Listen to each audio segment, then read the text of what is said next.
Hello മോളെ,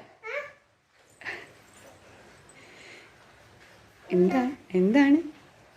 ആ എന്തോ?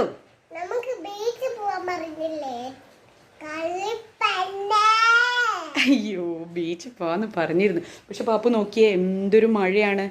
ബീച്ച് ആകെ വൃത്തികേടായി കിടക്കുന്നുണ്ടാവും. മഴയില്ലെങ്കിൽ നമുക്ക് നാളെ പോവാം കേട്ടോ. ഓക്കെ. പിന്നെ എന്ത് കാണാനാ ബീച്ചിൽ പോകുന്നത് പാപ്പു? ആ, ബിഗ് കടൽ കാണാനാണ്. ആ, നമുക്ക് പോവാട്ടോ. അപ്പോഴേ ഈ ബിഗ് കടൽ കൂടാതെ ബിഗ് കരകളെ പറ്റി അമ്മ പഠിപ്പിച്ചു തന്നിട്ടില്ലേ? വൻകരകള്, കോണ്ടിനെന്റ്സിനെ പറ്റി പാപ്പുവിന് അറിയോ? ഓർമ്മയുണ്ടോ? എന്നാ ഒന്ന് പറഞ്ഞേ, ഏഷ്യ മുതലേ ഒന്ന് പറഞ്ഞേ.